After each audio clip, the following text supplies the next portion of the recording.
Hello guys, welcome to our YouTube channel Banga Bharta. জয় বজরংবলী। ঠান্ডা লাগার নাক সুরসুর করা একদমই বন্ধ হচ্ছে না।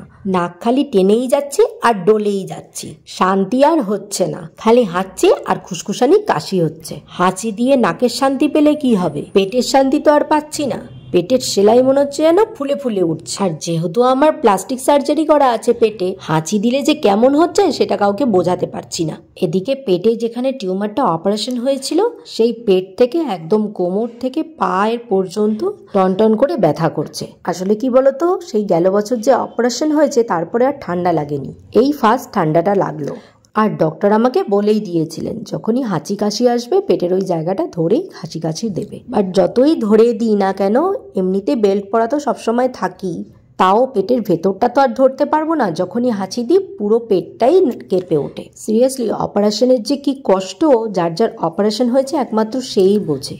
আর যার যার অপারেশন হয়নি সে এই মর্ম কখনোই বুঝবে না। তারা ভাবে শরীরের এই খাঁচাটা তো চলছেই, তার মানে ভেতরের অঙ্গ প্রত্যঙ্গ বেশ ভালো আছে।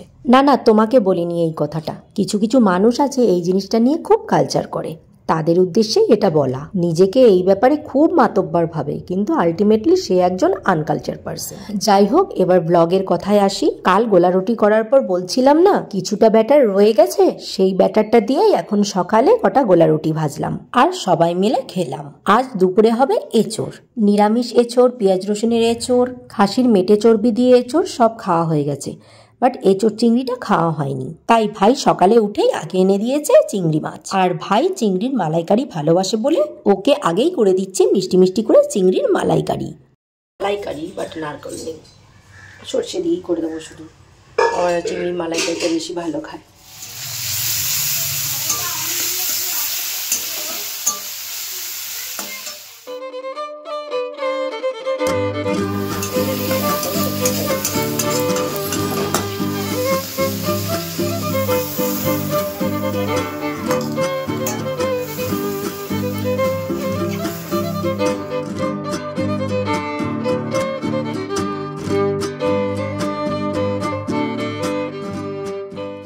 আগেই বলেছি আমার ভাই একটু ঝোল ঝোল পছন্দ করে, তাই একটু জল দিয়েছি, একটু সামান্য। এটাকে একটু ফুটাবো, তার মধ্যে এই এলাচটা দিলে যে গন্ধটা খুব ভালো আসে, খুব ভালো লাগে, তাই এলাচটা দিলাম।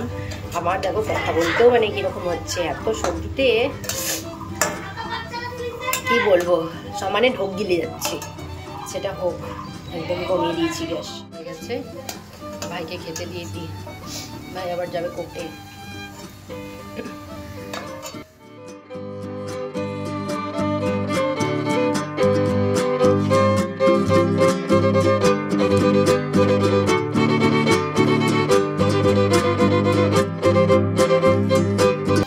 চিংড়ি মাছ সব ভেজে রেখে দিয়েছি, এবার আমি মশলা কষিয়ে এবার আমি চিংড়িটা রান্না করবো।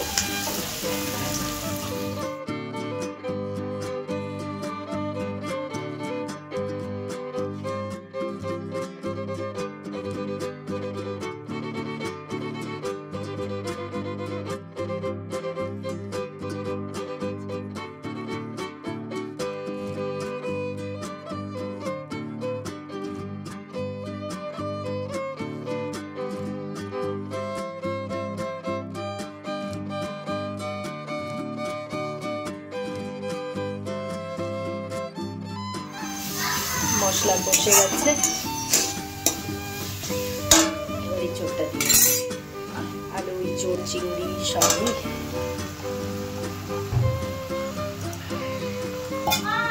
ভালো করে কষিয়ে নিই।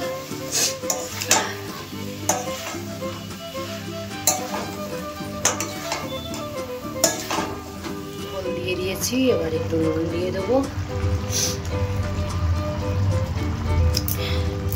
আস্তে আস্তে ফুটুক, গুঁড়োটা দিয়ে দিই। মাংসের গন্ধ বেরোচ্ছে? কিসের গন্ধ বেরোচ্ছে?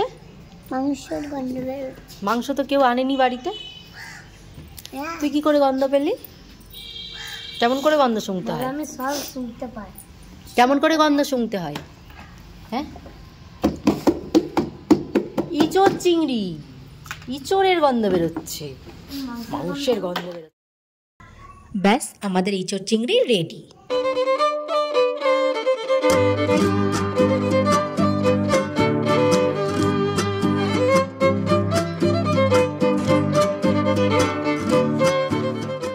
চলো এবার লাঞ্চেও বসে পড়ি।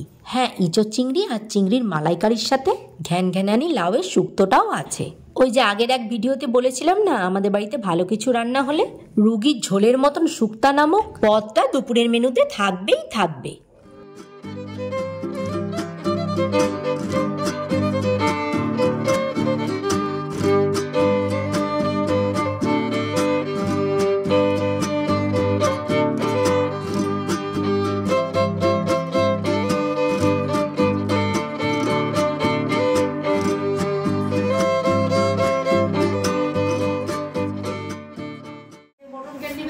মটন ক্যান্ডি, খাসির ক্যান্ডি,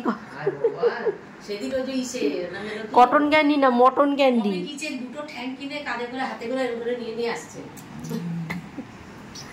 মটন ক্যান্ডি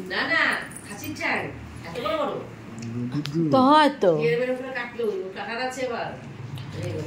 ভাই আজ কোর্ট থেকে তাড়াতাড়ি চলে এসছে বলে মামামের জন্য ট্রেন থেকে চিড়ে ভাজা চাল ভাজা যা পেয়েছে নিয়ে এসছে।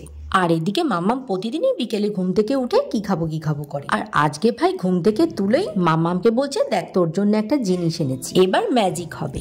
আর ওই শুনে মাম্মা তাড়াতাড়ি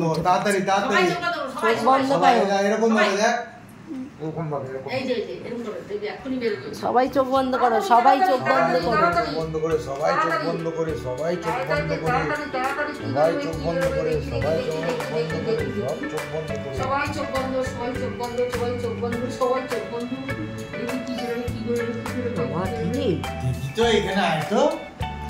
বাবা ম্যাজিক মনে হয়। খাটের উপর দিয়ে দেখি কি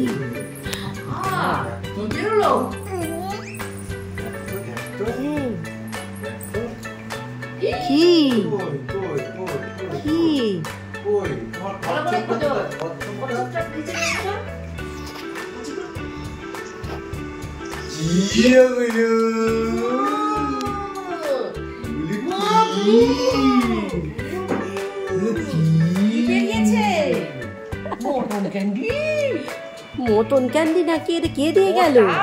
কচ্ছপে ডিম পেরেছে নাকি?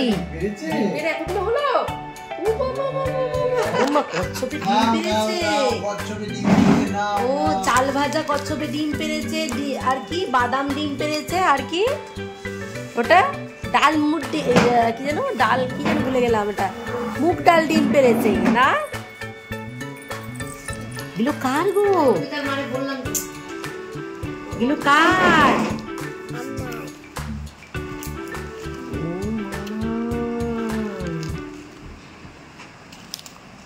থ্যাংক ইউ বলো, বলো থ্যাংক ইউ। মামামের জন্য ভাই আর পাপা কিছু আনলেই মামামকে এইভাবে দিই, আর ও খুব ব্যাপারটা এনজয় করে, ভাবে সত্যি সত্যি বোধহয় কচ্ছপে ডিম পেরেছে। যাই হোক, আজকের ভিডিওটা এখানেই শেষ করলাম। দেখা হচ্ছে নেক্সট ভিডিওতে। ভিডিওটা ভালো লাগলে লাইক কমেন্ট শেয়ার করে দিও। ততক্ষণের জন্য ভালো থেকো, সুস্থ থেকো, টাটা।